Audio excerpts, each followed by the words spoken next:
வாசிக்கலாம். ரோமர் 8ஆம் அதிகாரம் रोमियो का किताब 8वां अध्याय அதில் 35ஆம் வசனத்தை வாசிக்கலாம். 35वां वचन को पढ़ेंगे। कौन हमको परमेश्वर के प्रेम से अलग करेगा? क्या क्लेश या संकट या उपद्रव या अकाल या नंगाई या जोखिम या तलवार? கர்த்தர் அந்த வசனத்தை ஆசீர்வதிப்பாராக. परमेश्वर वचन को आशीष दे।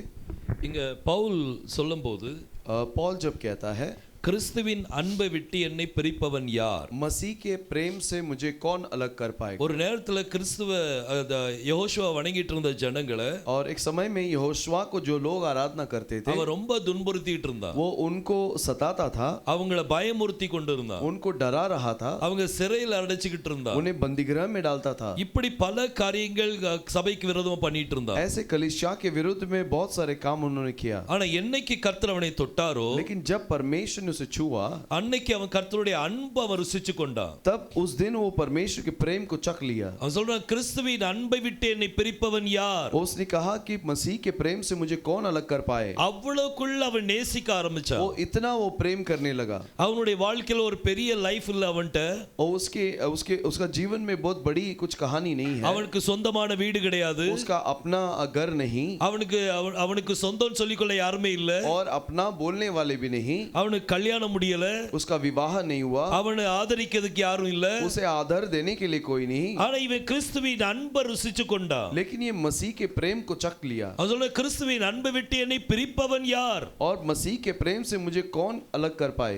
பாருங்க, இத இன்னும் திரும்ப அந்த வசனத்தை வாசிங்க. दोबारा उस वचन को पढ़ेंगे। कौन हमको परमेश्वर के प्रेम से अलग करेगा? क्या क्लेश या संकट या उपद्रव या अकाल या नंगाई या जोखिम या तलवार? பாருங்க, இந்த இதுல ஒரு 7 காரியத்தை சொல்றார். इसमें 7 चीजों के बारे में बताया है। அதுல முதல் காரியம் என்ன அப்படின்னா, पहला चीज क्या है? அதுல உபத்திரவம். उसमें क्लेश। இந்த உபத்திரவம் நம்மளை கர்த்தருடைய அன்பை விட்டு பிரிக்கிறதுக்கு முயற்சி பண்ணும். और ये क्लेश हमें परमेश्वर के प्रेम से अलग करने की कोशिश करेगा। இந்த வசனத்தில் சொல்லப்பட்ட 7 காரியமும் वचन में जो 7 चीजें बताया है, இது நம்மளுடைய வாழ்க்கையில கண்டிப்பா வரும். ये हमारे जीवन में जरूर होएगा। நம்மளுடைய வாழ்க்கை வந்து மோதும்.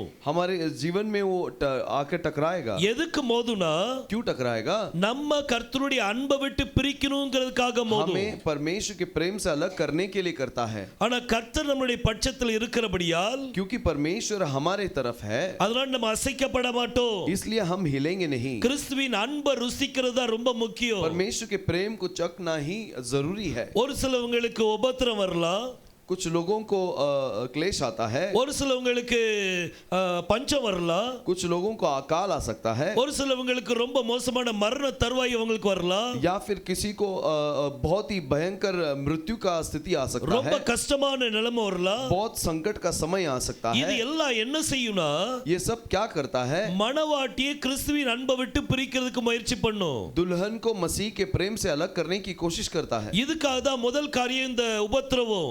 यही इसका पहला चीज है, ये क्लेश। இந்த உபத்திரம் எல்லாருடைய வாழ்க்கையில் வந்து மோதும். और क्लेश हर किसी के जीवन में आके टकराता है। நம்ம வாழ்க்கையில மோதும்போது, और हमारे जीवन में जब टकराती நம்ம है, சில நேரம் சோர்ந்து போயிடுறோம். हम निराश हो जाते हैं। அந்த அன்பை விட்டு விலகி ஓட முயற்சி उस பண்றோம். प्रेम से हम भागने की कोशिश करते ஆனா हैं, நம்ம செய்ய கூடாது. लेकिन ऐसे नहीं करना। இந்த உபத்திரவம் என்னன்னு தெரிஞ்சதுன்னா, ये क्लेश क्या है करके समझेंगे तो நீங்க அதை எப்படி ஜெயிக்கணும்னு உங்களுக்கு தெரிஞ்சிரும். आप उस पर कैसे जय पाना है वो समझ में आएगा। இந்த உபத்திரவம், ये जो क्लेश है, இது ஒரு அசுத்த ஆவி. ये एक अशुद्ध आत्मा है। இது ஒரு அசுத்த ஆவி. ये एक अशुद्ध आत्मा है। பைபிள்ல சொல்லி இருக்குது. कलाम में बोला गया है। இந்த உபத்திரத்தை கொண்டு வர்றது, और इस क्लेश को लेकर आने वाले, இது ஒரு அசுத்த ஆவி. ये एक अशुद्ध आत्मा है। இது ஒரு விழுந்து போன ஒரு தூதன். ये गिरा हुआ एक दूत है। இந்த தூதன் என்ன செய்றான்னா, ये दूत क्या करता है? உங்க வீட்டை வந்து அட்டாக் பண்றான். आपके घर पर हमला करता है। உங்க வாழ்க்கையில அட்டாக் பண்ணுவான். आपके जीवन पर हमला करेगा। எதுக்கு அட்டாக் பண்றான்? क्यों हमला करेगा? உங்களுடைய ஜெபத்தை எடுத்து போடுறதுக்கு, आपके प्रार्थना को निकालने के लिए, உங்களுடைய உபவாச வாழ்க்கை எடுத்து போடுவான், आपके उपास जीवन को निकालने के உங்களுடைய लिए, வேத வாசிப்பை எடுத்து போடுவான், आपके कलाम को जो पढ़ते हैं उसे रोकने के लिए, கர்த்தருக்குள்ள நெருங்கி இருக்கிற ஜீவனை எடுத்து போடுவான். परमेश्वर के करीब जो जीवन है उसे निकाल देगा। இதுக்கு தான் இந்த உபத்திரம் வருது. इसलिए ही ये संकट आती है। இந்த உபத்திரம்ங்கிறது ஒரு பிசாசு. ये संकट एक शैतान है। பாருங்க, சங்கீதம் 78 भजन संगीत का 78, அதுல 49 வசனத்தை வாசிக்கலாம். उसमें 49 को पढ़ेंगे। उसने उनके ऊपर अपना प्रचंड क्रोध और रोष भड़काया और उन्हें संकट में डाला और दुखदाई दूतों का दल भेजा।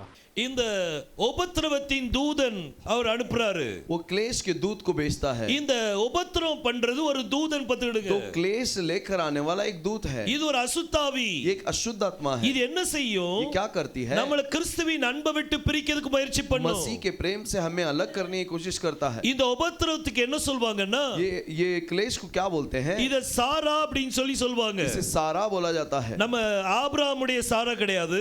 अब्राहम का सारा नहीं। இது இந்த சாரா ये सारा जो है இது உபத்திரவத்தை குறிக்குது. ये क्लेश को दर्शाती है। இந்த உபத்திரம்ங்கிறது ஒரு அசுத்த ஆவி. ये क्लेश जो है एक अशुद्ध आत्मा है। அப்ப உங்க குடும்பத்துல உபத்திரவம் கொண்டு வருதுனா, तो यदि आपके परिवार में क्लेश आती है तो அப்ப அது கொண்டு வந்தது யாரு? तो उसे लेकर आने वाला कौन है? இந்த அசுத்த ஆவி கொண்டு வந்திருக்குது. ये अशुद्ध आत्मा लेकर आती है। இது எப்படி ஜெயிக்கிறது? इसे कैसे जय पाना? இது எப்படி ஜெயித்து நம்ம வாழ்க்கையில முன்னேறணும்? इस पर जय पाकर कैसे जीवन में आगे बढ़ना? பாருங்க லூக்கா 22ஆம் அதிகாரம் लूक का 22वां अध्याय அதுல 46ஆம் வசனத்தை வாசிக்கலாம். 46 को पढ़ेंगे। उठो प्रार्थना करो कि परीक्षा में न पड़ो। பைபிள் சொல்லுது, देखिए कलाम कहती है, நீங்க நித்திரை பண்றது என்ன? और तुम क्यों सोते हो? நீங்க தூங்காதீங்கன்னு சொல்றாரு. तुम मत सो ऐसे कहता है। யோசுவாக்கு பெரிய உபத்திரம் வரப்போகுது. और यहोशुआ के ऊपर क्लेश आने वाला है। அவரை பிடிச்சு கொண்டு போறாங்க. उसे पकड़ कर ले जाने वाले அவர் हैं சிலுவையில ஒப்பு கொடுக்க போறார். और क्रूस में उसको सौंपने वाले हैं। இப்படிப்பட்ட உபத்திரம் நடக்கிற இந்த நேரத்துல और ऐसे संकट के समय में கர்த்தர் அங்க கெத்செமனே தோட்டத்துல ஜெபித்துக் கொண்டிருக்கிறார். परमेश्वर गेत्सेमने बगीचे में जो प्रार्थना करता है, அவருடைய வேர்வர ரத்த துளியாக விழுந்து கொண்டிருக்குது. उसके पसीने लहू के जैसे बह रहा है। அவர் அங்க ஜெபித்துக் கொண்டிருக்கிறார். वो वहां पर प्रार्थना करता है। ஆனா சீஷர்கள் என்ன செய்துட்டு இருக்காங்கன்னா, लेकिन चेले क्या कर रहे थे? அவங்க தூங்கி கொண்டிருந்தாங்க. वो सो रहे थे। கர்த்தர் கேட்டா, தூங்கிட்டு இருக்க எதுக்கு தூங்குறீங்க? परमेश्वर ने बोला, तुम क्यों सोते हो? நீங்க சோதனைக்குட்படாதபடிக்கு, और तुम परीक्षा में न पड़ो, இந்த உபத்திரம் உங்களுக்கு வராதபடிக்கு ये क्लेश तुम पर न आए, விழித்திருந்து ஜெபியுங்கள். इसलिए जाग कर प्रार्थना करो। அப்ப ஜெப வாழ்க்கை இல்லன்னா तो प्रार्थना ही जीवन नहीं होगा तो குடும்பத்துக்குள்ள உபத்திரவம் வரும். परिवार के अंदर क्लेश आएगा। இந்த உபத்திரத்தை ஜெயிக்கிறது எப்படி? और इस क्लेश पर कैसे जय पाना है? கர்த்தர் சொன்ன மாதிரி परमेश्वर ने जैसा कहा, நீங்க விழித்திருந்து ஜெபித்து பாருங்க. आप जाग कर प्रार्थना करके देखिए। கர்த்தர் விடுதலை தருவார். परमेश्वर छुटकार को देगा। அவரை நோக்கி கூப்பிடணும். उसकी ओर पुकारना है। நம்ம மனிதனை நோக்கி கூப்பிட கூடாது. हम मनुष्य की ओर देखकर नहीं पुकारना। பாருங்க சங்கீதம் 118 और भजन संगीत 118 அதுல 5ஆம் வசனத்தை வாசிக்கலாம். 5वें वचन को पढ़ेंगे। मैंने सकेत में परमेश्वर को पुकारा, परमेश्वर ने मेरी सुनकर मुझे चौड़े स्थान पर पहुंचाया। यहोवा मेरी ओर है, मैं न डरूंगा, मनुष्य मेरा क्या कर सकता है। பாருங்க பைபிள் சொல்லுது, देखिए कलाम कहती है, கர்த்தர் நோக்கி கூப்பிடும்போது परमेश्वर की ओर जब हम बुलाते हैं, அவர் இக்கட்டிலிருந்து விடுதலை தருகிறார். वो संकट से छुड़ाता है। கர்த்தர் நம்ம பட்சத்துல இருக்கிறதுனால और परमेश्वर जब हमारे तरफ है, எந்த மனிதரும் நம்மளுக்கு ஒண்ணும் செய்ய முடியாது. कोई मनुष्य हमारा कुछ नहीं कर सकता। பாருங்க நம்ம யாரை நோக்கி கூப்பிடணும்? हम किसकी ओर पुकारना है? ஒரு உபத்திரம் நம்மளுக்கு வருதுன்னா एक क्लेश यदि आता है तो கர்த்தரை நோக்கி வேண்டுதல் செய்யணும். परमेश्वर की ओर विनती करना है। யெகோஷுவா சொல்றார், यहोशुआ कहता है, நீங்க விழித்திருந்து ஜெபிங்க. तुम जाग कर प्रार्थना करो, இந்த உபத்திரம் வராதபடிக்கு ये उपद्रव तुम पर आने न पाए। நம்மள ஜெபிக்க சொல்றார். हमें प्रार्थना करने के लिए कहता we है। need to pray. हम प्रार्थना करना है। இந்த pray அப்படிங்கிற வார்த்தைக்கு और ये जो प्रार्थना इस शब्द के लिए எபிரேய மொழியில என்ன சொல்வாங்க அப்படினா, इब्रानी भाषा में क्या कहते हैं? அத பலால் அப்படினு சொல்வாங்க. उसमें पलाल कहते हैं। இப்போ ஜெபம் எப்படி பண்றது? अब प्रार्थना कैसे किया என்ன जाए? எதை நோக்கி நம்ம ஜெபம் பண்ணணும்? किसकी ओर हमें प्रार्थना करना இந்த है? காரியம் எல்லாமே இந்த ஹீப்ருல எல்லாம் தெரிஞ்சிரும். और ये सारी चीज हिब्रू के अंदर दिखाई देता है।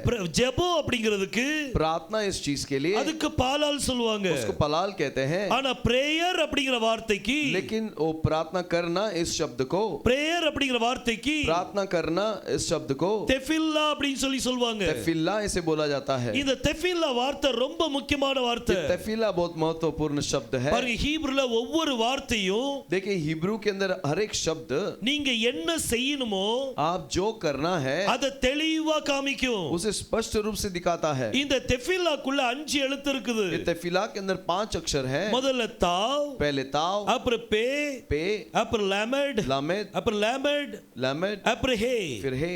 இந்த நடுவுல இருக்கிற இந்த 3 எழுத்து சேர்ந்தாதான் और ये बीच में जो 3 अक्षर है उसे जोड़ेंगे तो இதுதான் பாலால். यही है पलाल। பாலால் அப்படின்னா ஜெபம். पलाल का मतलब प्रार्थना। நம்ம எப்படி ஜெபிக்கணும்? हम कैसे प्रार्थना करना நம்ம है? யாரை நோக்கி हम ஜெபிக்கணும்? किसकी और प्रार्थना करना பாருங்க, है? இந்த கடைசி எழுத்து வந்து ஹே. ये आखिरी अक्षर हे है। இத சித்திர எழுத்துல எழுதும்போது इसको प्राचीन अक्षर में जब लिखते हैं அது ஒரு மனிதன் கையை உயர்த்தி பிடிக்கிற மாதிரி वो இருக்கும். ऐसे मनुष्य एक हाथ उठाए वो मनुष्य जैसा रहता है। இதுதான் நம்ம. यही हम हैं। நம்ம என்ன செய்யணும்? हम क्या करना है? நம்ம ஜெபிக்கணும். हम प्रार्थना करना நம்ம है। பாலால் பண்ணணும். हम पलाल करना है। நம்ம வாழ்க்கையில ஜெபம் இல்லாட்டி हमारे जीवन में यदि प्रार्थना नहीं हो ஆசீர்வாதத்தை பெற முடியாது. आशीष को हम पा नहीं सकते। ஜெபம் கண்டிப்பா தேவை. प्रार्थना जरूरी है। பாருங்க, இந்த மனிதன் देखिए ये मनुष्य 2 கையை உயர்த்தி दोनों हाथों को उठाकर அவன் ஜெபம் பண்றான். वो प्रार्थना करता है। யாரை நோக்கி ஜெபம் பண்றான்? किसकी ओर प्रार्थना करता இந்த है? முதல் எழுத்து வந்து தாவ். ये पहला अक्षर ताव है। இந்த தாவ் வந்து சித்திர எழுத்துல எப்படி எழுதுவாங்க? और ताव को प्राचीन काल में कैसे लिखते हैं? அத சிலுவை போடுவாங்க. उसको क्रूस का चिन्ह डालते हैं। யாரை நோக்கி நீங்க ஜெபிக்கணும்? किसकी ओर प्रार्थना करना है? சிலுவையில் அடிக்கப்பட்ட யோசுவாவை நோக்கி ஜெபிக்கணும். क्रूस में जो यहोशुआ मारा गया उसकी ओर प्रार्थना करना है। நீங்க 2 கையை உயர்த்தி दोनों हाथों को उठाकर நீங்க கர்த்தரை நோக்கி ஜெபிக்கும்போது आप परमेश्वर की ओर प्रार्थना करते समय இந்த உபத்திரவத்தை நீங்க ஜெயிக்கலாம். इस संकट से आप इस क्लेश पर जय पा सकते हैं। இந்த உபத்திரவத்தின் பிசாசு மேல ஜெயத்தை எடுக்கலாம். इस क्लेश के शैतान के ऊपर आप जय पा सकते हैं। நம்ம வாழ்க்கையில ஜெபம் இல்லாட்டி यदि हमारे जीवन में प्रार्थना न हो பிசாசு நம்ம குடும்பத்துல விளையாடுவான். शैतान हमारे घर के अंदर खेलेगा।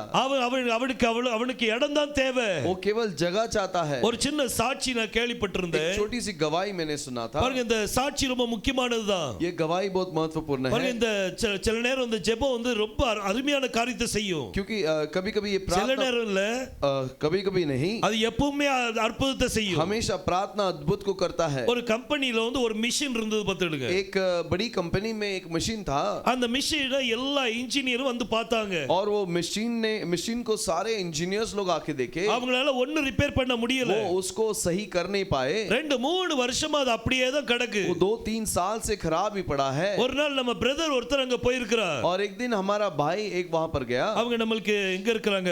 சென்னையில இருக்காங்க. वो चेन्नई में रहते हैं। எனக்கு தெரிஞ்ச சகோதரன் தான். और मैं जानता हूं उनको। அவங்க இந்த சாட்சி சொன்னாங்க. उन्होंने ये गवाही दिया। அவங்க அங்க போயிட்டு அவங்க வர்க்குக்காக போனாங்க. वो उनके काम के लिए गए। அப்ப அந்த மிஷினை பார்த்த உடனே तो उस मशीन को देखते ही ரொம்ப அருமையா இருக்கு இந்த மிஷின். बहुत अच्छा है ये मशीन। என்ன இப்படி மூடி போட்டு வச்சிருக்கீங்க? इसे क्यों बंद करके रखे हैं? வேலை செய்யலையே அதுல. ये काम नहीं कर रहे हैं क्या அப்ப அவங்க इसमें? சொல்லுங்க 2 வருஷமா இன்ஜினியர்ஸ்ல வந்து பார்த்துட்டு போயிட்டாங்க. तो उन्होंने कहा कई सालों से वो इंजीनियर्स आके देख के गए। ஆனா இதுல யாரும் ரிப்பேர் பண்ண முடியல. लेकिन कोई उसको ठीक कर नहीं पाए। அதனால இதை அப்படியே வச்சிருக்கிறேன். इसलिए हमने ऐसे ही रखा है। அப்ப பிரதர் சொன்னாங்க, तो उस भाई ने कहा நான் வேணா ட்ரை பண்ணி பார்க்கட்டுமா? क्या मैं कोशिश करूं? அப்ப சரி ஓகே நீங்க ட்ரை பண்ணுங்க. तो उन्होंने कहा ठीक है आप कोशिश कीजिए। அந்த மிஷின் எல்லாம் தொடச்சாங்க.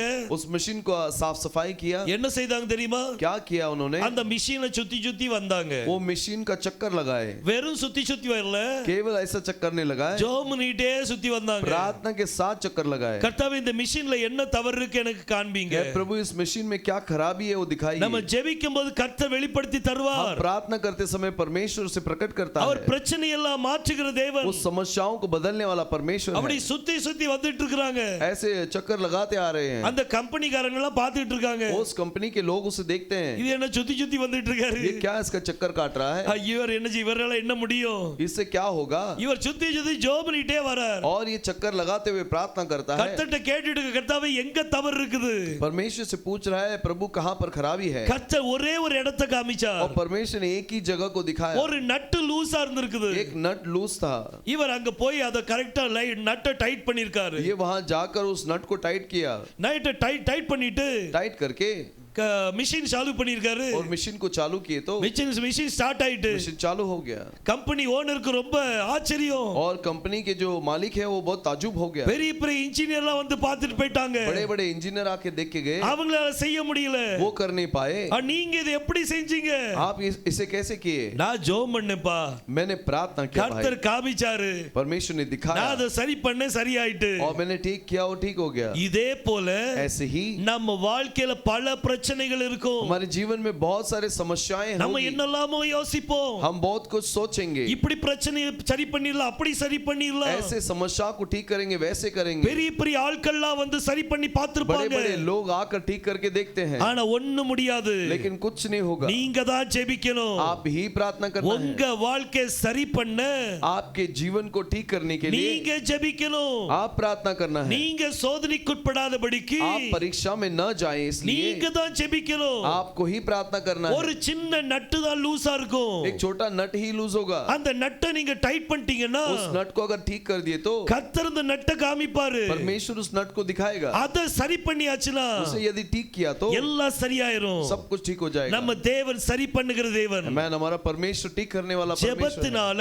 प्रार्थना से இந்த உபத்திரத்தின் அசுத்தாவிய ये क्लेश के अशुद्ध आत्मा को இத நீங்க துரத்தலாம். इसे आप भगा सकते हैं. இது உங்க வீட்டுக்குள்ள வராதபடி பாதுகாத்துக் ये கொள்ளலாம். आपके घर पे आने ना पाए ऐसे बचा सकते நீங்க हैं. என்ன செய்யணும்? आप क्या करना है? ரெண்டு கரத்தை உயர்த்தி ஜெபிங்க. दोनों हाथों को उठाकर प्रार्थना करो. யார நோக்கி ஜெபிக்க போறீங்க? किसकी ओर प्रार्थना करना है? கர்த்தர் நோக்கி ஜெபிங்க. परमेश्वर की ओर प्रार्थना कीजिए. உங்களுக்கு விடுதலை அவர் தருவார். आपको छुटकार वो देगा. உங்க பிரச்சனைகளை அவர் மாற்றுவார். आपकी समस्याओं को वो बदल देगा. நம்ம தேவனால் கூடாத காரியம் ஒன்றுமில்ல. हमारे परमेश्वर से नामुमकिन कुछ भी नहीं. மோசஸ் என்ன செய்தான் தெரியுமா? मूसा ने क्या किया? யோசுவா யுத்தத்துல இருக்கும்போது और जोशुआ जब युद्ध के अंदर था, அமலேக்கியரோடு யுத்தம் பண்ணிட்டு இருக்கிறான். वो अमलेकियों के साथ में युद्ध करता है. உடனே மோசஸ் உயர்ந்த மலைக்கு போய் तो मूसा ऊंचे चट्टान पे जाकर கர்த்தருக்கு நேராக தன்னுடைய ரெண்டு கரத்தை உயர்த்திட்டான். परमेश्वर की ओर अपने दोनों हाथों को उठाया உயர்த்தி பிடிக்கும்போது और उठा के पकड़ के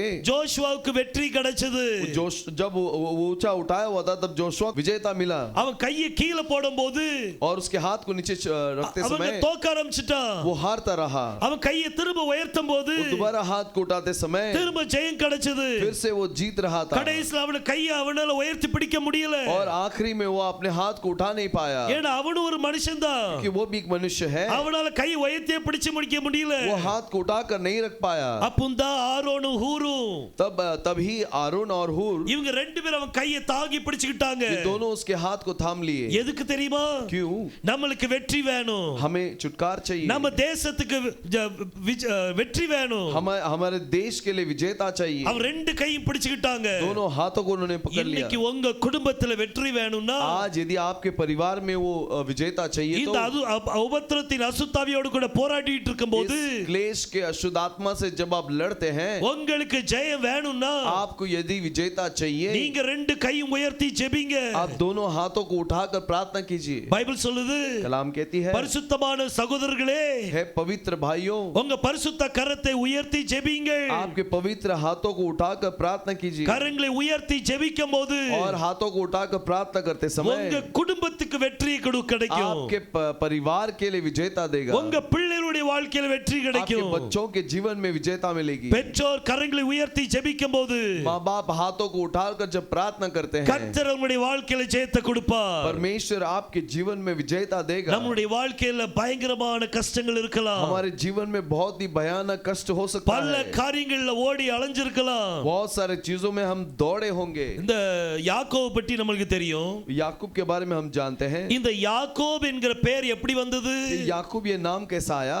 அவன் பிறக்கும்போது वो जन्म होने से முதல்ல ஏசா பிறக்கிறான். पहला ऐसा बाहर आता है அவன் காலை பிடிச்சிட்டே இவன் பிறக்கிறான். और उसकी एड़ी को पकड़कर वो बाहर आता है. இவன் காலை பிடிச்சிட்டே பிறந்ததுனால वो उसके पैर को पकड़कर जन्म हुआ. इसके அவன் लिए பேர் யாக்கோபு. उसका नाम याकूब रहा. யாக்கோபுக்கு அர்த்தம் என்னன்னா याकूब का मतलब क्या है? குதிங்காலை பிடித்தவன். वो एड़ी को पकड़ने वाला. யார் காலை பிடிச்சா? किसके पैर को पकड़ा? அவன் மனுஷனுடைய காலை பிடிச்சிருந்தான். मनुष्य के पैर को पकड़ा. மனுஷனுடைய காலை பிடிக்கிறது வரைக்கும் और जब तक मनुष्य के पैर को पकड़ा है, அவனுக்குள்ள ஒரு பயம் இருந்துச்சு. उसके अंदर एक भय थी. என்னை அடிச்சிருவானோ, என் அண்ணனை கொன்றுவானோ मेरा भाई मार देगा क्या? அப்படின்னு சொல்லி அண்ணனுக்கு பயந்து ஓடுறான். ऐसे भाई को डर कर वो भागा। அப்புறம் மாமனார் வீட்டுல கொஞ்ச நாள் இருந்தா वो ससुर के घर में थोड़े दिन रहा। மாமனாருக்கு பயந்து திரும்ப ஓடி வரான். ससुर को डर कर फिर से आता है। அவனுடைய வாழ்க்கையில பயம்தான் இருந்தது. उसके जीवन में भय ही था। ஏன் அவன் யார் காலை பிடிச்சிருந்தான்? क्योंकि वो किसके पैर को पकड़ा था? அவன் மனிதனுடைய காலை वो பிடிச்சிருந்தான். मनुष्य के पैर को पकड़ा हुआ था। ஆனா ஒரு நாள் வந்துச்சு. लेकिन ऐसा एक समय आया। யெகோஷுவா அவனை தரிசனமாகும் போது यहोशुआ उसको जब दर्शन दिए, அவன் கர்த்தருடைய பாதத்தை பிடிச்சிட்டான். वो परमेश्वर के चरण को पकड़ लिया। அன்னைக்கு ராத்திரி उस रात को கர்த்தருடைய பாதத்தை பிடித்து परमेश्वर के चरण को पकड़कर, நீர் என்னை ஆசீர்வதித்தால் ஒழிய तू जब तक मुझे आशीष न करे நான் உங்களை விட மாட்டேன். मैं नहीं छोड़ूंगा। இப்படி ஒரு காரியத்துல கர்த்தருடைய காலத்தை பிடிச்சான். ऐसे सोचकर एक परमेश्वर के चरण को पकड़ लिया। என்னைக்கு கர்த்தருடைய காலை பிடிச்சானோ और जिस दिन उसने परमेश्वर के पैर को पकड़ा, அன்னைக்கு கர்த்தர் அவனை ஆசீர்வதித்தார். उस दिन परमेश्वर ने उसे आशीष दिया। யாக்கோபா இருந்த அவனை और जो याकूब वो था, கர்த்தர் இஸ்ரவேலா மாத்தினார். उसे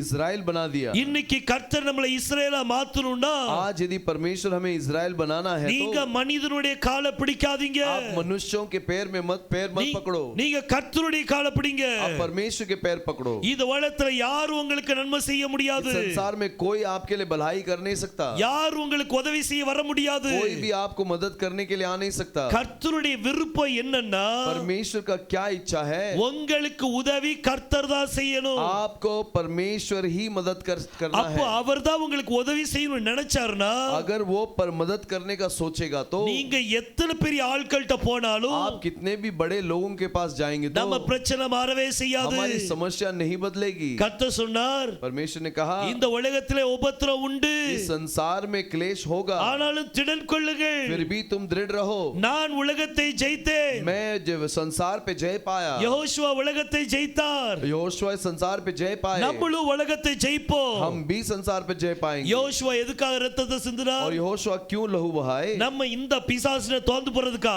इस शैतान से हारने के लिए। இந்த क्या? உபத்திரவத்தின் பிசாசுல தோந்து போறதுக்கா? इस क्लेश के शैतान से हारने के लिए। இந்த உபத்திரவத்தை நம்ம ஜெயிக்க முடியலனா इस क्लेश को अगर हम जीत नहीं पाए, அந்த உபத்திர காலத்தை எப்படி ஜெயிக்க और போறோம்? वो क्लेश को हम कैसे जीतेंगे? இந்த உபத்திரவத்தின் பிசாசை நீங்க ஜெயிச்சே इस ஆகணும். क्लेश के शैतान को पर आपको जय पाना ही है। மனிதனுடைய உதவி நாட வேண்டாம். मनुष्य के मदद को मत ढूंढिए, கர்த்தர் மட்டும் தான் உதவி செய்ய केवल முடியும். परमेश्वर ही मदद कर सकता है। அவருடைய பாதத்தை பிடிங்க. उसके चरण को पकड़ लीजिए। இந்த உபத்திரவத்தின் பிசாசு इस क्लेश का शैतान இது உங்களை ஒண்ணு செய்ய முடியாது. ये आपको कुछ नहीं कर सकता। பாருங்க, நாகூம் 2ஆம் அதிகாரம் नाहुम 2 अध्याय, அதுல 1ஆம் வசனத்தை வாசிக்கலாம். उसमें पहले वचन को हम पढ़ेंगे। सत्यानाश करने वाला तेरे विरुद्ध चढ़ आया है, गढ़ को दृढ़ कर, मार्ग देखता हुआ चौकस रह, अपने कमर कस, अपना बल बढ़ा दे। பாருங்க, பைபிள் சொல்லுது, कलाम कहती है, செதறடிக்கிறவன் உன் முகத்துக்கு நேராக வருகிறான். वो सत्यानाश करने वाला तेरे सामने आता है। அவன் செதறடிக்க வந்தானா என்ன செய்வான்? वो सत्यानाश करने आया तो क्या करेगा? அவன் செதறடிக்க தான் செய்வான். वो सत्यानाश ही करेगा। சபைக்குள்ள புந்தானா சபையை செதறடிப்பான். और कलीसिया के अंदर घुस गया तो कलीसिया को सत्यानाश कर देगा। குடும்பத்துக்குள்ள புந்தானா குடும்பத்தை செதறடிப்பான். परिवार के अंदर घुस गया तो परिवार को सत्यानाश कर देगा। உங்க வாழ்க்கையில புந்தானா வாழ்க்கையை செதறடிப்பான். आपके जीवन के अंदर आ गया तो आपके जीवन को सत्यानाश சோ करेगा। இந்த செதறடிக்க உங்களுக்கு முகத்துக்கு நேரா வரும்போது और ये सत्यानाश करने वाला तुम्हारे सामने आते ही உங்க அரணை காத்துக்கொள்ளணும். और तुम्हारे उस बाढ़ को संभालना है। உங்களை சுத்தி இருக்கிற அரணை நீங்க காத்துக்கொள்ளுங்க. आपके चारों ओर जो बाढ़ है उसे संभालना है। ரொம்ப பழைய ஒரு சாட்சி நான் கேட்டிருந்தேன். एक जूना गवाही को मैंने सुना है। மனம் திரும்பிய மந்திரவாதி அப்படிங்கிற ஒரு சாட்சி, ரொம்ப பழசு. मन फिराया हुआ तांत्रिक करके एक गवाही है। அதுல அந்த மந்திரவாதி वो तांत्रिक जो है, ஒருத்தன் வந்து காசு கொடுத்திருப்பான் அவன்ட்ட.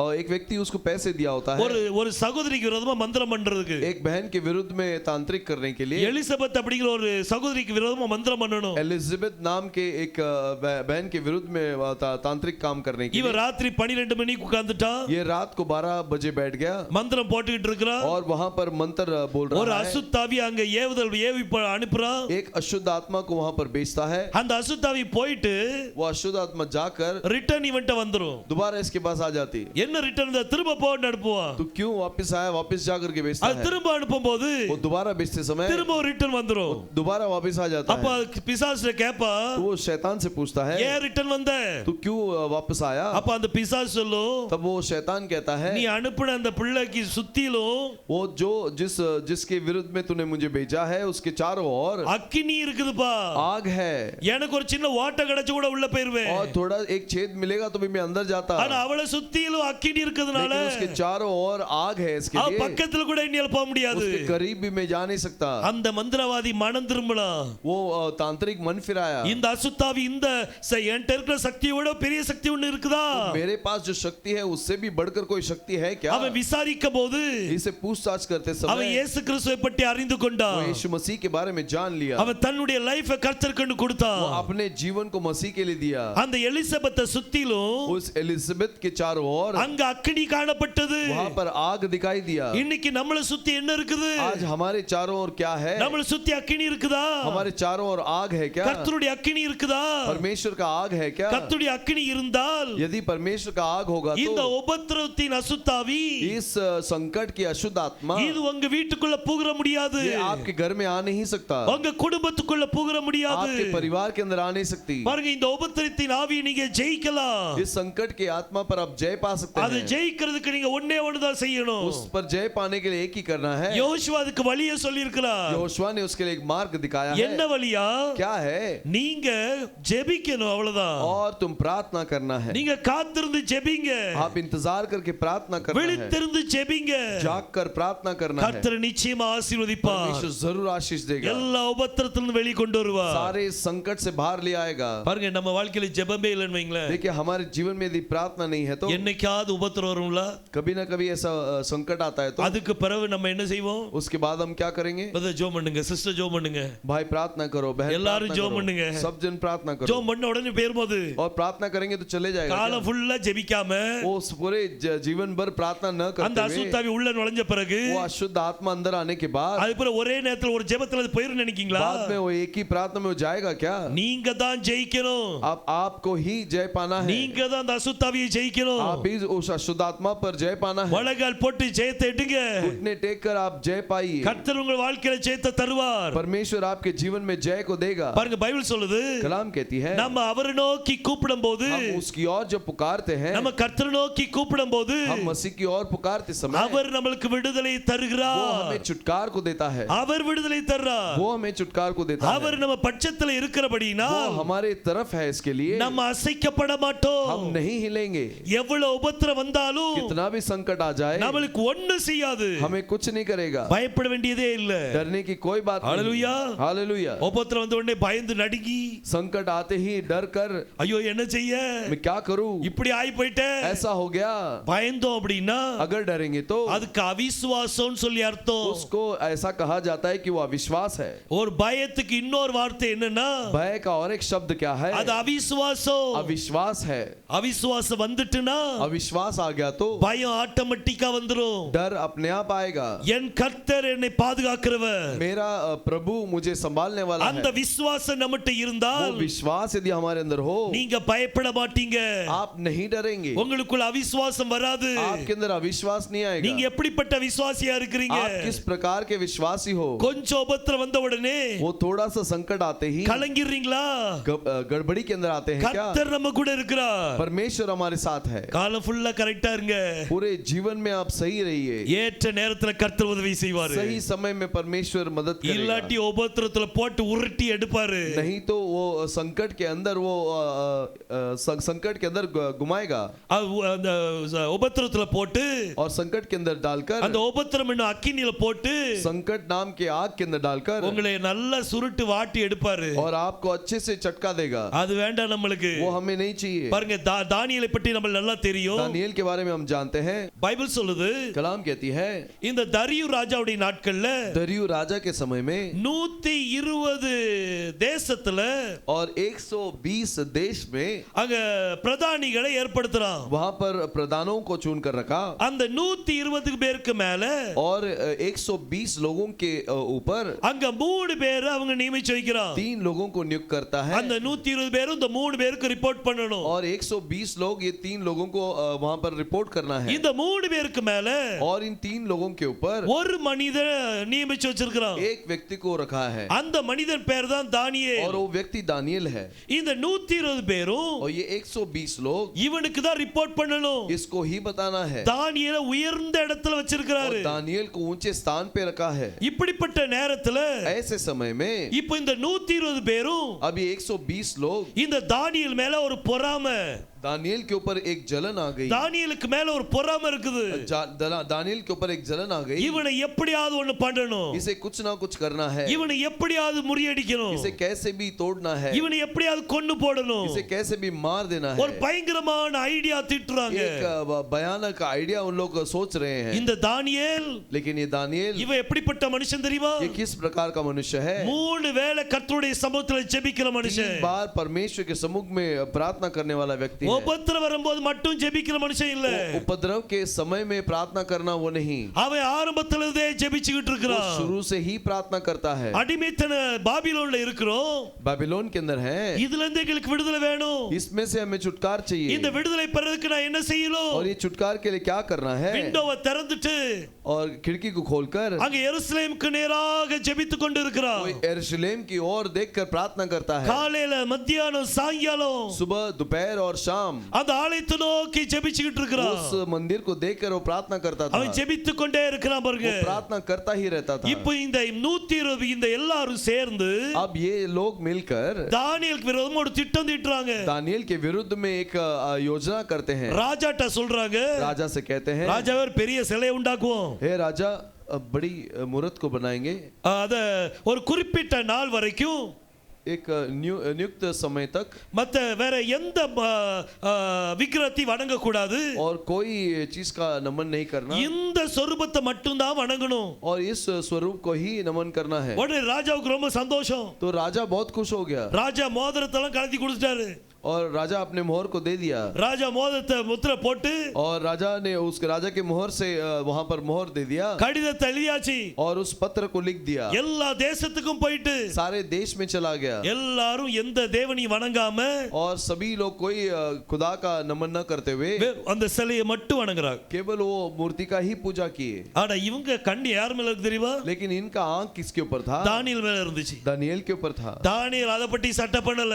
दानियल उसके बारे में चिंता नहीं இந்த किया உலகம் என்னமோ சொல்லிட்டு போட்டு संसार कुछ भी कहने दे என்ன சட்டம் இருந்தாலும் எனக்கு பரவாயில்ல. कोई भी कानून हो तो कोई फिक्र नहीं ஆனா தேவனை ஆராதிப்பதற்கு என்ன யாரும் தடை செய்ய முடியாது. लेकिन परमेश्वर की आराधना करने के लिए मुझे कोई रोक नहीं இவன் सकता நேர வீட்டுக்கு போனா, ये सीधा घर पे गया மேல் வீட்டுக்கு போனா, और ऊपरी स्थल में गया ஜன்னலை திறந்தா, खिड़की को खोलकर முழங்கால் போட்டு घुटने टेक कर கையை உயர்த்தி ஜெபிக்க हाथ ஆரம்பித்தான். उठाकर प्रार्थना करने लगा 3 நேரமும் தவறாம ஜெபித்தான். और 3 बार न चुके हुए ऐसे प्रार्थना किया இந்த ஜனங்கள ராஜாட்ட போய் சொல்லிட்டாங்க, ये लोग जाकर राजा से बोले ராஜாவே நீங்க இப்படி கட்டளை கொடுத்தீங்க, हे राजा आपने ऐसे आज्ञा दिया ஆனா நம்ம ராஜ்யத்துல ஒருத்தவங்க கட்டளை மதிக்க மாட்டேங்கிறான். लेकिन एक व्यक्ति है जो आपकी आज्ञा को पालन नहीं करता ராஜாவுக்கு கோவம் வந்துட்டு और राजा क्रोधित हो गया உடனே தானியேலை கூட்டி வந்து பார்த்தா तो उस लेके आओ करके बोले तो देखेंगे அது तो ராஜாவுக்கு பிரியமானவன் தானியேல். और वो राजा का प्रिय दानियल था சட்டத்தை போட்டுட்டோமே, और नियम को तो मैंने लागू कर இப்போ दिया ஒண்ணு है செய்ய முடியாது.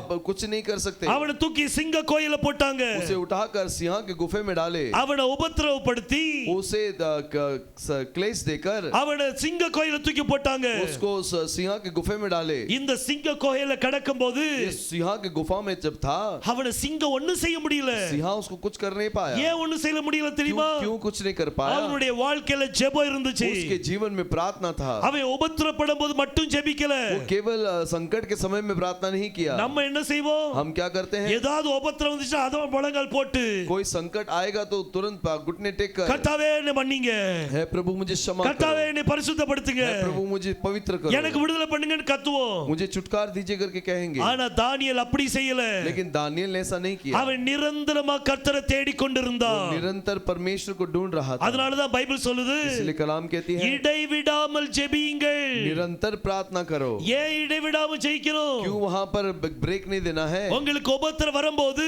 आपको जब क्लेश आती है, உங்களை உபத்திரத்திலிருந்து வெளியே கொண்டு வருவது யார்? आपको क्लेश से बाहर निकालने वाला कौन है? நீங்க யாரை துதித்துக் கொண்டிருக்கிறீங்களோ, आप जिसकी स्तुति करते हैं, யாரை நீங்க ஆராதிக்கிறீங்களோ, जिसकी आराधना करते हैं, அவர் உங்களை வந்து உதவி செய்வார். वो आपकी मदद करेगा। எந்த மனிதனும் உதவி செய்ய முடியாது. कोई मनुष्य आपका मदद नहीं कर सकता। தானியேலை சிங்க கோயில தூக்கி போடும்போது और दानियेल को सिंह के गुफे में जब डाले, தாரியு ராஜா என்ன செய்தான் தெரியுமா? दरियु राजा ने क्या किया? தானியேல் எப்படியாவது காப்பாத்தணும். दानियेल को कैसे भी बचाना है, அவனுடைய சட்ட திட்டங்கள் புக்கெல்லாம் பார்க்கறான். और उसके नियमों के किताब को देखता है, அவனால காப்பாத்த முடியல. वो बचा नहीं पाया। ஒரு ராஜாவால அவனை காப்பாத்த முடியல. एक राजा होकर भी वो बचा नहीं पाया। இன்னைக்கு உங்களுக்கு வர்ற கஷ்டங்கள்ல आज आपके ऊपर जो संकट आती है, எந்த மனிதர் உங்களுக்கு உதவி செய்ய முடியும்? कौन सा मनुष्य आपको मदद कर இந்த सकता है? உலகத்துல எந்த மனிதர் உதவி செய்ய முடியாது. संसार का कोई भी मनुष्य मदद नहीं कर ஆனா सकता, ஒருத்தர் மட்டும் தான் உதவி செய்வார். लेकिन केवल एक ही मददगार है। நீங்க காலா காலமா आप जितने पीढ़ी से யார் ஆராதிக்கிறீங்களோ, जिस खुदा की आराधना करते हैं, யாரிடத்தில் உண்மையா ஜெபிக்கிறீங்களோ, जिसके पास सच्चाई से प्रार्थना करते हैं, அவர்தான் உங்களை பாதுகாக்கிறவர், वही आपको बचाता है, அவர்தான் உங்களை விடுதலை பண்ணுகிறவர். वही आपको छुड़ाने वाला है। அவரை நோக்கி பாருங்க, उसकी ओर देखिए, அவர்தான் விடுதலை கொடுப்பார். वही छुटकार देगा। உங்களுக்கு இப்பவும் நம்ம ஒண்ணும் குறைஞ்சு போகல. और अभी भी कुछ हुआ नहीं है। நீங்க கர்த்தரை நோக்கி ஜெபிங்க. आप परमेश्वर की ओर प्रार्थना कीजिए, உங்க குடும்பத்தில் உள்ள பிரச்சனை அவர் மாற்றுவார். आपके परिवार के समस्याओं को बदलेगा। உலகத்தில் உள்ள மனிதன் உங்களை ஒண்ணும் செய்ய முடியாது. संसार का मनुष्य कोई नहीं कुछ नहीं कर सकता। ஜெபம் உங்களுடைய வாழ்க்கையை மாற்றும். प्रार्थना आपके जीवन को बदलेगी। ஜெபம் உங்களுடைய வாழ்க்கையை மாற்றும். प्रार्थना आपके जीवन को बदलेगा। இருதயத்துல கை வச்சு சொல்லி பாருங்க, और दिल में हाथ रख कर कहिए, நீங்க எவ்வளவு ஜெபம் பண்றீங்க? आप कितना प्रार्थना करते உங்க हैं? வாழ்க்கையில ஜெபம் இருக்குதா? आपके जीवन में प्रार्थना है क्या? எந்திக்கும் போது ஜெபம் பண்றோம், हम सुबह उठते समय प्रार्थना करते हैं, தூங்கும் போது ஜெபம் பண்றோம், सोते समय प्रार्थना करते हैं, அவ்வளவுதான். उतना ही நம்ம है। ஜெபம் அவ்வளவுதான் இருக்குது. हमारा प्रार्थना उतना ही है। ஜெபிக்க கூடியவன் और जो प्रार्थना करता है சகலத்தையும் ஜெயிப்பான். वो सब पर जय पाएगा।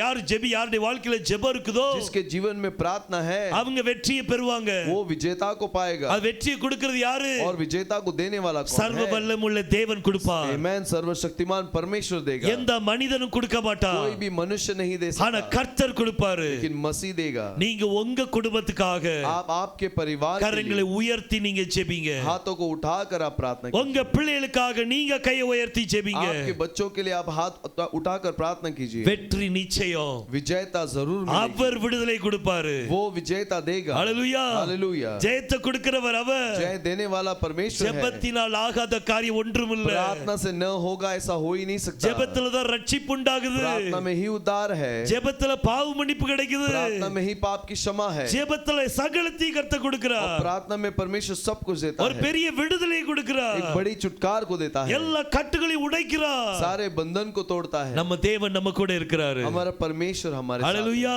हालेलूया। நம்ம தேவனால் கூடாத காரியம் ஒன்றுமில்ல. हमारे परमेश्वर से नामुमकिन कुछ भी அதனால नहीं। பயப்படவே செய்யாதீங்க. इसलिए मत डरिए। கர்த்தருடைய பாதத்தை பிடிச்சிருங்க. परमेश्वर के चरण को पकड़ लीजिए। எப்படி பிடிக்கணும்? कैसे पकड़ना है? முழங்கால் போட்டு கர்த்தட்ட கதறுங்க. घुटने टेक कर परमेश्वर के पास गिड़गिड़ाइए। பைபிள் சொல்லுது, कलाम कहती है, சங்கீதம் 91 भजन संगीत 91 அதுல 15 वचनத்தை வாசிங்க. 15 वचन को हम पढ़ेंगे। जब वह मुझको पुकारे तब मैं उसकी सुनूंगा, संकट में मैं उसके संग रहूंगा, मैं उसको बचाकर उसकी महिमा बढ़ाऊंगा। பாருங்க பைபிள் சொல்லுது, देखिए कलाम कहती है, அவன் என்னை நோக்கி वो கூப்பிடுவான். मेरी ओर पुकारेगा। நம்ம அவர்கிட்ட கூப்பிடணும். हम उसकी ओर पुकारना है। அவன் என்னை நோக்கி கூப்பிடுவான், वो मेरी ओर पुकारेगा நான் அவனுக்கு ரிப்ளை பண்ணுவேன்.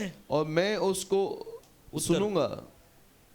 பாருங்க, அவன் என்னை நோக்கி கூப்பிடுவான், वो मेरी ओर पुकारेगा, நான் அவனுக்கு பதில் சொல்லுவேன். मैं उसको जवाब दूंगा। இன்னைக்கு நீங்க கூப்பிட்டாதான் உங்களுக்கு பதில் கிடைக்கும். आज आप बुलाएंगे तो ही जवाब मिलेगी, கூப்பிடாம பதில் கிடைக்காது. नहीं बुलाएंगे तो जवाब नहीं நம்ம मिलेगा। பிரச்சனை இங்க வரும்போது தான் நம்ம और கூப்பிடுறோம். संकट यहाँ तक गले तक आने ஆனா के बाद எப்பவும் ही கர்த்தரை बुलाते நோக்கி हैं। ஜெபிங்க.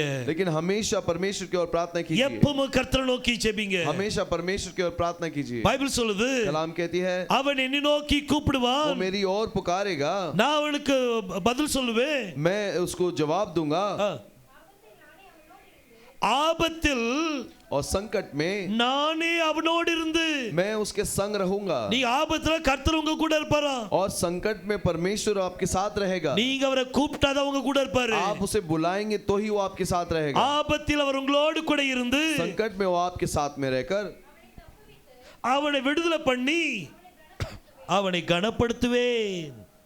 मैं उसे बचाकर उसकी महिमा बढ़ाऊंगा। உங்களை விடுதலை பண்ணி கனப்படுத்துவார். आपको बचाकर आपकी महिमा बढ़ाएगा। அவர் கூப்பிடாம உங்களை கனப்படுத்த முடியாது. वो उसे नहीं बुलाएंगे तो वो आपका आदर नहीं होगा। உங்களுக்கு இன்னும் விடுதலை கிடைக்கலன்னா, अभी तक अगर आपको छुटकारा नहीं मिला है, இன்னும் நீங்க சரியா கூப்பிடல, अभी तक आपने उसको बुलाया नहीं है, அல்லாட்டி நீங்க கூப்பிடுறீங்க, या तो फिर आप बुलाते हो கர்த்தரை நோக்கி கூப்பிட்டுட்டு परमेश्वर की ओर बुलाकर, அப்புறம் ஜெபத்தை விட்டு எந்திரிச்ச உடனே तो प्रार्थना से उठने के बाद வேற யாரையாவது காலை பிடிக்கிறோம். और किसी के पैर को पकड़ते हैं। இவங்க மூலமா காரியமாகுமா? इनके द्वारा काम होगा அவங்க क्या? மூலமா காரியமாகுமா? उनके द्वारा होगा क्या? இது தப்பு. ये गलत है। வருத்தப்பட்டு பாரம் சுமக்கிறவர்களே, जो दर्द से बोझ उठाते हैं, நீங்க எல்லாரும் என்னிடத்தில் வாருங்கள், सब मेरे पास आओ, நான் உங்களுக்கு இளைப்பாறுதல் தருவேன். मैं तुम्हें विश्राम दूंगा। நம்ம ஜெபிக்கும்போது என்ன செய்றோம்? हम प्रार्थना करते समय क्या करते நம்ம हैं? பாரத்தெல்லாம் இறக்கி வச்சிரோம், अपने बोझ को उतार देते हैं, கர்த்தருடைய சமூகத்துல இறக்கி வைக்கிறோம். परमेश्वर के सम्मुख में रखते हैं। அது நல்லது.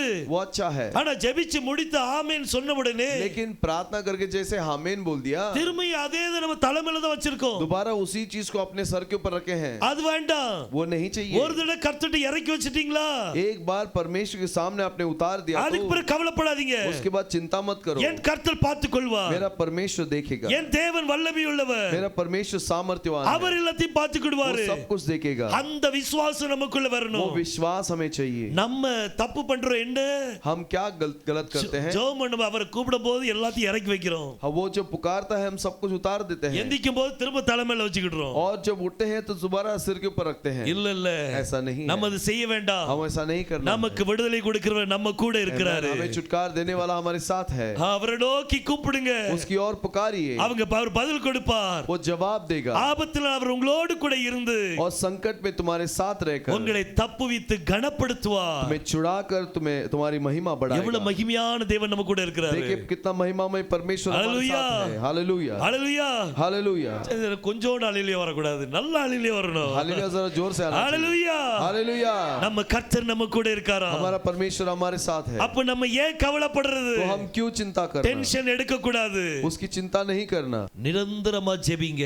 और निरंतर प्रार्थना कीजिए। கரங்களை உயர்த்தி ஜெபிங்க. हाथों को उठाकर प्रार्थना कीजिए। அவர் விடுதலை वो கொடுக்கிறவர். छुटकार देता है। ஹalleluya. हालेलुया। அவர் விடுதலை கொடுக்கிறவர். वो छुटकार देता உங்க है। ரெண்டு கையும் உயர்த்தி आपके दोनों हाथों को उठाकर நீங்க பாலால் பண்ணணும். आप पाराल करना है। பாலால்னு அர்த்தம் என்ன? पालाल का मतलब क्या है? ஜெபிக்கணும். प्रार्थना करना है। யாரை நோக்கி ஜெபிக்கணும்? किसकी ओर प्रार्थना करना है? சிலுவையை நோக்கி ஜெபிக்கணும். क्रूस की ओर प्रार्थना करना நீங்க है। உங்களுடைய ஜெபம், आपका प्रार्थना, ஜெபம் என்னது? प्रार्थना क्या है? விண்ணப்பிக்கும்.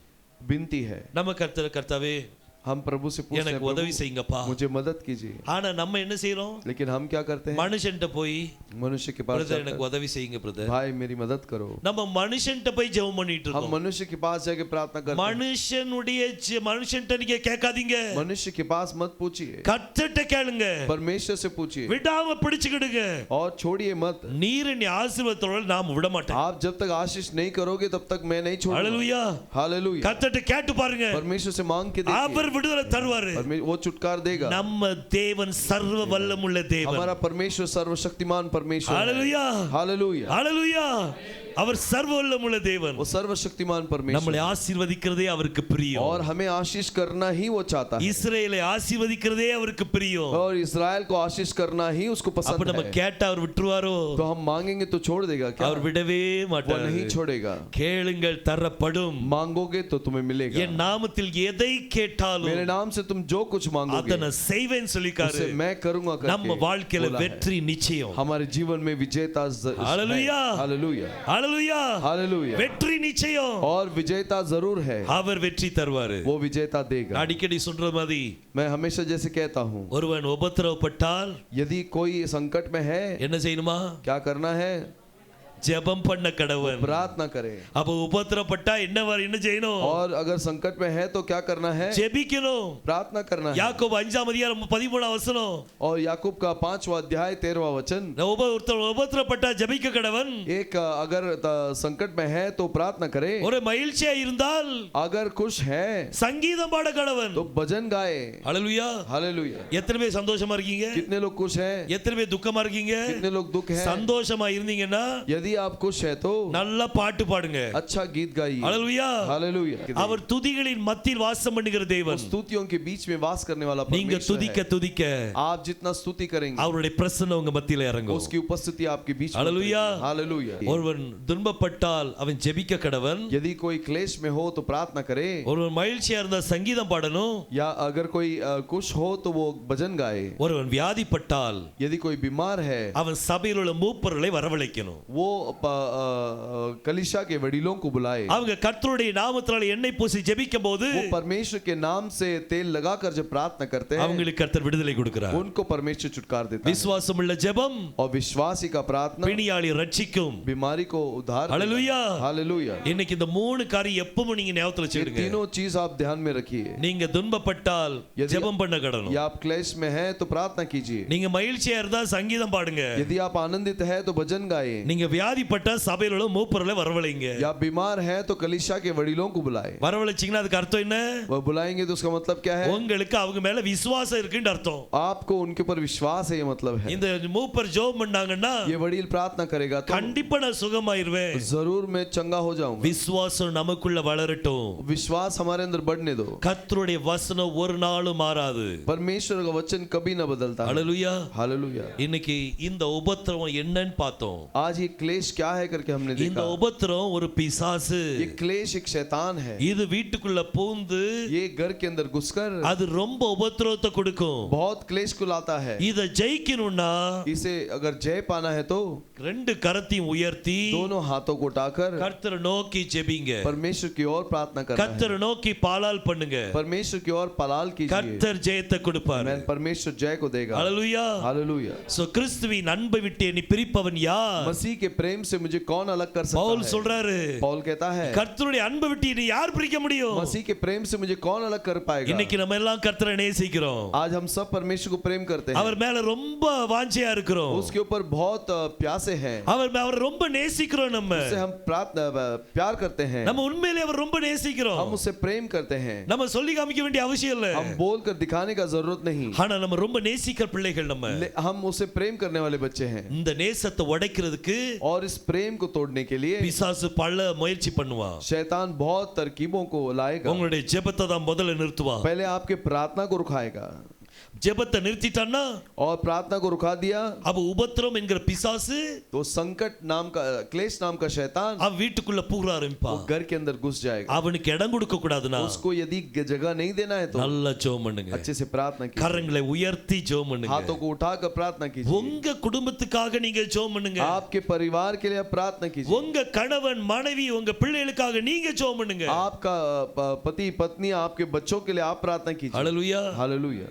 கர்த்தர் பெரிய காரியங்களை செய்வார். परमेश्वर महान कार्य करे। நம்ம அடிக்கடி சொல்றோம் ஏன் ஜெபத்தை கர்த்தர் கேட்டுட்டாரு. हम हमेशा कहते हैं कि मेरे प्रार्थना को परमेश्वर ने सुन நம்ம लिया। வீட்ல ஒரு பிரச்சனை வரும்போது தான் தெரியும் हमारे घर में जब समस्या आएगी तभी मालूम पड़ता நம்ம है ஜெபத்தை எவ்வளவு கேட்டிருக்காரு. कि हमारा प्रार्थना कितना सुना है। நாம முட்டி முட்டி அழுதுட்டு இருப்போம். हम वहाँ पर माता टेक कर हम रोते रहेंगे। எல்லாரும் ஜெபிக்கிறாங்க. सब प्रार्थना करते हैं। கர்த்தர் எப்படி சுகத்தை கொடுத்துட்டாரு. परमेश्वर ने चंगाई दिया। நான் உங்களுக்கு ஜெபம் பண்ணேன் பிரதர். मैं आपके लिए प्रार्थना किया भाई। கர்த்தர் சுகத்தை கொடுத்துட்டாரா? परमेश्वर ने चंगाई दिया ना। உங்க குடும்பத்துக்காக आपके परिवार के लिए நீங்க கையை உயர்த்தி ஜெபிங்க. आप हाथ उठाकर प्रार्थना करना, உங்க பிள்ளைகள் மேல கை வச்சு ஜெபம் பண்ணுங்க. आपके बच्चों के ऊपर हाथ रख के प्रार्थना कीजिए, உங்க பிள்ளைகள் மேல நீங்க தான் கவனமா இருக்கணும். आपके बच्चों के ऊपर आप ही ध्यान करना है, பெற்றோர் பிள்ளைகள் மேல கவனமா இருக்கணும். और माता पिता जो है बच्चों के ऊपर ध्यान देना है। ஒரு தகப்பன் एक पिता தன்னுடைய பையனுக்கு உடம்பு சரியில்லைன்னு சொல்லி अपने बेटे का सेहत ठीक नहीं करके அவனுக்கு ஃபிட்ஸ் வருதுன்னு சொல்லி उसको फिट्स आता है, அவன் சீஷர்ட்ட கொண்டு போறான். उस चेलों के पास ले आता है, அங்க முடியலன்னு கர்த்தர்ட்ட கொண்டு போறான். वहां कुछ नहीं हुआ तो परमेश्वर के पास लाता है। தன்னுடைய பிள்ளைகளுக்காக தகப்பன் தான் அலைவான். अपने बच्चों के लिए पिता ही फिक्र करता है। அதேமே ஒரு குழந்தை தன்னுடைய மகளுக்கு வேதனைப்படும் போது ऐसे ही अपनी बेटी जब चिंता होती है, அவ பிசாசின் பிடியில இருக்கும்போது उस शैतान की पीड़ा में जब रहती है, அவளுடைய தாய் தான் கர்த்தர்ட்ட வந்து சொன்னா, उसकी माँ ही परमेश्वर के पास आकर बोली, இந்த பிசாசி என் மகளை ரொம்ப வேதனைப்படுத்துது, ये शैतान मेरे बेटी को बहुत सताती है, நீங்க எப்படியாவது சுகப்படுத்துங்க. इसे चंगाई कीजिए। கர்த்தர் சொன்னார், பிள்ளைகளுடைய அப்பத்தை நான் நாய்க்கு போட மாட்டேன். परमेश्वर ने कहा, मैं बच्चों के रोटी को कुत्तों को नहीं அவ खिलाऊंगा। வாதாடுற கர்த்தர்ட்ட, वो परमेश्वर से विवाद करती அந்த है, மேஜையில விழுகிற துணிக்கே சாப்பிடுமே, और वो जो टेबल से जो नीचे गिरता है उसे तो खाता है। பிள்ளைகளுக்காக நம்ம தான் கதறணும். बच्चों के लिए हम ही फिक्र करना है। ஒரு வாலிபன் செத்து போயிட்டான், एक जवान मर गया, அவனுடைய அம்மா அழுறா, उसकी माँ रोती है, அந்த கண்ணீரை துடைக்கிறது கர்த்தர் தான் வர முடியும். और उस आंसू को पोंछने के लिए परमेश्वर ही आ सकता है। எந்த மனிதனும் கண்ணீரை துடைக்க முடியாது. कोई भी मनुष्य आंसू पोंछ नहीं सकता, எந்த மனிதனும் உதவி செய்ய முடியாது. कोई मनुष्य मदद नहीं कर सकता। கொஞ்சம் ஒரு வருஷம் உதவி செய்வாங்களா? एक साल मदद करेंगे, அதுக்கு பிறகு யார் உதவி செய்வா? उसके बाद कौन करेगा? கர்த்தர் தான் நம்மளுக்கு தேவை. मसीही हमें चाहिए। அந்த ஸ்திரீயினுடைய கண்ணீரை துடைத்து और उस स्त्री के आंसू को पोंछकर மரித்த வாலிபனை உயிரோடு எழுப்பினாரு. मरे हुए जवान को जी उठाया। யாருடைய கண்ணீர்? किसकी आंसू? அந்த தாயுடைய கண்ணீர். उस माँ की आंसू। ஹாகார் அப்படியே குழந்தைக்காக அழுறா. और हागार ऐसे बच्चों के लिए रोती है। அந்த குழந்தை அவ முன்னாடி சாகுறது அவளுக்கு விருப்பம் இல்ல. वो बच्चा उसके सामने मरता है, उसे वो पसंद नहीं की। தூரத்துல கொண்டு போய் வச்சிட்டு वो दूर रखकर அவ கர்த்தரை நோக்கி கதறா. वो परमेश्वर की ओर रोती है। ஒரு தாயுடைய கண்ணீரை கண்டார். एक माँ के आंसू को उसने देखा। இன்னைக்கு யாருடைய கண்ணீரை கர்த்தர் பாப்பாரு? आज किसके आंसू को परमेश्वर देखेगा? உங்க பிள்ளைகளுக்காக நீங்க தான் கண்ணீர் வடிக்கணும். आपके बच्चों के लिए आप आंसू बहाना है, வேற யாரும் கண்ணீர் வடிக்க और மாட்டாங்க. कोई आंसू नहीं बहा உங்க सकता। ரெண்டு கையும் உயர்த்தி आपके दोनों हाथों को उठाकर நீங்க கர்த்தருக்காக வேண்டுதல் आप செய்யுங்க. परमेश्वर के से विनती कीजिए, கர்த்தர்ட்ட நீங்க ஜெபித்து பாருங்க. परमेश्वर से प्रार्थना करके देखिए, இந்த உபத்திரம் உங்க பிசாசை நீங்க ஜெயிக்கிறீங்க. और इस क्लेश की शैतान को आप जय पाओगे। உங்களால முடியும். आप कर सकते हो। நீங்க ஜெபிங்க.